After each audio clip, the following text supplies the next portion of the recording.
খাদানের ক্ষেত্রে কিভাবে হাইপটা বিল্ড হয়েছিল তোমরা আমাকে বলো। খাদানের ক্ষেত্রে ডেফিনেটলি এইটা হয়েছিল যে খাদানের মতন বড় ছবি আসছে। কি করে জানলাম আমরা খাদানের মতন বড় ছবি আসছে? প্রথম হচ্ছে অ্যানাউন্সমেন্ট, হেভি পাওয়ারফুল অ্যানাউন্সমেন্ট। যে প্রথম পয়েন্ট, প্রথম যে জায়গাটা সেটা হচ্ছে যে পাওয়ারফুল, মানে হিউজ পাওয়ারফুল। ফ্যামিলি নিয়ে ব্যস্ত আছি বলে কী ভাবেছিস, অ্যাকশনটা ভুলে গেছি, ওটা আমারই কাজ। এ ধরনের জিনিসপত্র এসেছিল, যে কারণে পাগলা হয়ে গেছিল লোকে। পিছনে ধাতে না না না না না না না, একটা ইন্ডিয়ান মিউজিক বাজছে, অন্য লেভেলের উচ্চতায় জিনিসপত্র হয়েছিল, সেই কারণে লোকে পাগল হয়ে গেছিল। এটা প্রথম।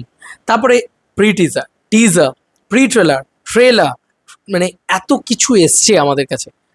মোর কন্টেন্টস এসছে। ট্রেলার এসছে সিনেমা রিলিজের দুদিন আগে, হঠাৎ করে 9টার সময় ট্রেলার ড্রপ করে দেওয়া হয়েছে। তার সঙ্গে সঙ্গে মানে গান এসছে, 4-4টে গান, অডিও জিউক বক্স, ঠিক আছে, সব কিছু এসছে খাদানের ক্ষেত্রে।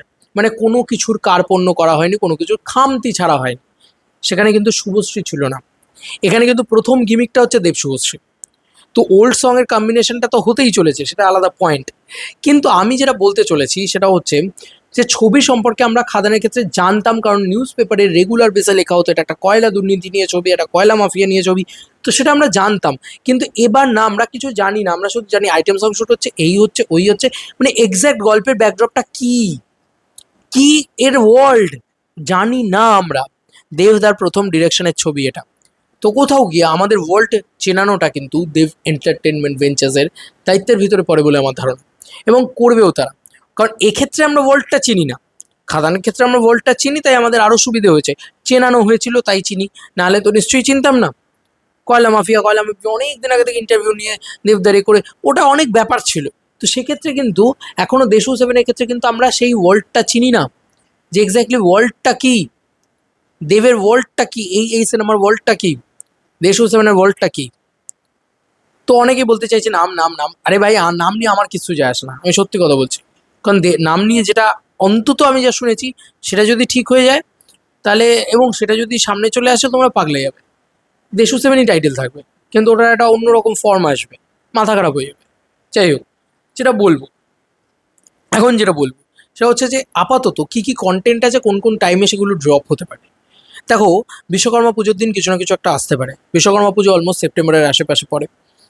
তো এটার কিন্তু হাতে বড় সময় রয়েছে, এবং আমরা যদি খাদানের ক্ষেত্রে লক্ষ্য করে দেখি, খাদান কিন্তু প্রায় অগস্ট সেপ্টেম্বরের ভিতরে তারা তাদের প্রি টিজার নিয়ে চলে এসেছিল, কিন্তু। তো আমি বলবো এক্ষেত্রে আর প্রি টিজার নামটা না দিয়ে, যেরকম নতুন নতুন নাম আসে সেরকম ফার্স্ট গ্লিমস বলে কিছু একটা ড্রপ করা হোক।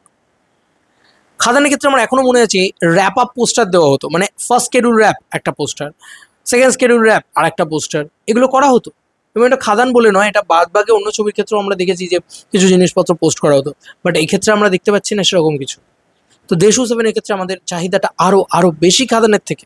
সেক্ষেত্রে আমাদের যেটা চাহিদা সেটা হচ্ছে যে ভাই একটা র্যাপ আপ পোস্টার আসুক, ওই রকম ওই রক্ত ফক্ত মেখে রয়েছে, হাতে মানে ওরকম কুড়াল টাইপের জিনিসপত্র রয়েছে, কাটার টাইপের। এবং খাদানের যে ফার্স্ট, মানে ওটা যেটা এসছিল টেক্কা রিলিজের পর, তো অনেক তো টেক্কা হলো তখন, খাদান এবার খাদান নিয়ে পরিচলো, এরকম একটা ডায়লগ চলে এসেছিলো। ওয়াই? বিকজ ওই লেভেলের একটা পোস্টার এসেছিলো, র্যাপ আপ পোস্টার এসেছিলো, দেব র্যাপড বলেছিল।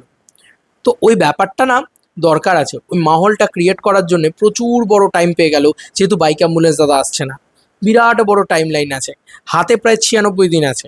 এবার রথের দিন যদি তারা একটা পোস্টার নিয়ে আসে, যে ঠিক আছে ফার্স্ট স্কেডিউল র্যাপ বা সেকেন্ড স্কেডিউল র্যাপ যা খুশি হোক, একটা পোস্টার নিয়ে আসে, খুব ভালো হয়।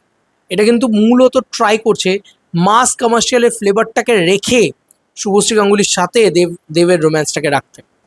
তো কোথাও গিয়ে ওই ব্যাপারটা কিন্তু কোথাও গিয়ে ট্রাই করছে বলে আমার ধারণা। যে কারণে তুমি দেখবে পুরো ব্যাকড্রপে মাস কমার্শিয়াল ব্যাপার স্যাপার রয়েছে, রক্ত ছিটে রয়েছে, হাতে AK-47 রয়েছে মেগাস্টার দেবের, তার সঙ্গে সঙ্গে শুভশ্রীকে সামনে ধরে রয়েছে।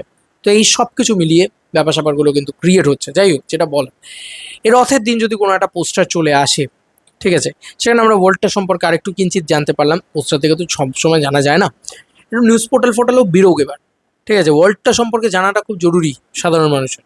এটা হচ্ছে প্রথম। দ্বিতীয় পয়েন্ট হচ্ছে যে একটা গ্লিমসেস আসুক, যেটা মানে আমি বলছি যে একটা মানে প্রি টিজার টাইপেরই জিনিসপত্র, সেটাও অন্তত বিশ্বকর্মা পুজোর দিন চলে আসুক, মানে সেপ্টেম্বর মাসের আশেপাশে কিন্তু চলে আসুক, আমি চাই।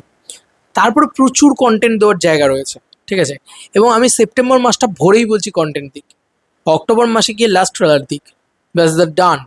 আমার মনে হয় ডান। এবং ভোরে কন্টেন্ট দিক সেপ্টেম্বর মাসে কী কী গান আছে, আমি তোমাদেরকে বলেছি যে টিজার আছে, তারপরে হচ্ছে তোমার রয়েছে, প্রি ট্রেলার রয়েছে, যেটা খাদানের ক্ষেত্রে এসেছিলো আমার এখনও মনে আছে, এবং ট্রেলার রয়েছে। এবার প্রত্যেকটা জায়গাতেই যদি আমরা অল্প অল্প করে ঝলক দেখিয়ে বেরিয়ে যাই, প্রি ট্রেলারে আমার এখনও মনে হচ্ছে খাদানের মধ্যে 2 মিনিটেরও ছিল না, 2 মিনিটেরও কম ছিল। তো সেক্ষেত্রে তুমি ওয়ার্ল্ডটা সম্পর্কে জানিয়েও জানাচ্ছ না আবার, কারণ এটা সেই সময় প্রি ট্রেলার লঞ্চ বোধহয় ইভেন্ট হয়েছিল একটা, সে সময় রিনোদা বলেছিল কে বলেছে যে বাবা ছেলের গল্প, ওখানে একটা কনফিউশন ক্রিয়েট করে দিয়েছিল। তো ওই জিনিসটা না দেশু সেভেনে কিন্তু করতে হবে, ওর থেকে বেশি লেভেলে, মানে করতে কী হবে, আর থেকে বেশি লেভেলে করতে হবে, তাই না? এটা তো আরও বড় ছবি, এটা তো আরও বড় জায়গার ছবি, আরও বড় পরবর্তী ছবি, আরও স্মার্টলি খেলতে হবে, এবং তার সঙ্গে সঙ্গে প্রমোশনাল ইভেন্ট, যেটা খাদানের ক্ষেত্রে হয়েছে। তো এই সব কিছু মিলিয়ে কিন্তু কন্টেন্টগুলো কিন্তু এভাবে ড্রপ হতে পারে যে এখন রথের টাইম, রথের দিন একটা কিছু এলো, পোস্টার বা যায় খুশি আসুক, এবং তার পরবর্তীতে 15ই আগস্ট একটা কিছু এলো, ধরো 15ই আগস্ট টিজারটা ছেড়ে দেওয়া হলো, তোমার টিজারটা ছাড়া হলো হচ্ছে তোমার বলো না বিশ্বকর্মা পুজোর সময়, এবং তারপরে মহালয়ার সময় হয়তো প্রি ট্রেলারটা ছাড়া হলো, এবং ফাইনালি রিলিজের 2 দিন আগে কি 3 দিন আগে ট্রেলারটা দেওয়া হলো। এটা কিন্তু মানে কন্টেন্ট ড্রপিংয়ের টাইম লাইন হতে পারে। আর এর মাঝে মাঝে জাস্ট গান, জাস্ট গান, জাস্ট গান উড়ে যাবে, আমার অন্তত তাই মনে হয়। দেখা যাক দেশ সেভেনের কন্টেন্ট কীভাবে ড্রপ হয়, তবে প্রচুর ভালোভাবে তারা শ্যুট করছে, এবং আমার যতদূর যা মনে হয় একটা টিম তো অলরেডি এডিট টেবিলে বসে আছে, তারা কাজ করছেই। কিন্তু দেশ সেভেনের মূল যেটা হচ্ছে, দেবদার যেটা এখন মূল টার্গেট, তারা কন্টেন্ট ড্রপের থেকেও তারা এখন আগে চাইছে সিনেমার শুটিংটাকে আগে আরামসে শেষ করে নিতে, তারপরে তারা গাঁতিয়ে প্রমোশন করবে। গাঁতিয়ে মিন্স গাঁতিয়ে উড়িয়ে দেবে প্রমোশন করে আর কি, মাটি কামড়ে প্রমোশন যেরকম বলে সেটা করবে। দেখা যাক, দেখা যাক কী হয়। তোমাদের কার কি মতামত এই ভিডিওটাকে নিয়ে জানিও কমেন্ট সেকশনে। চলো বন্ধুরা, কোনো ভিডিওতে দেখা হবে, বাই।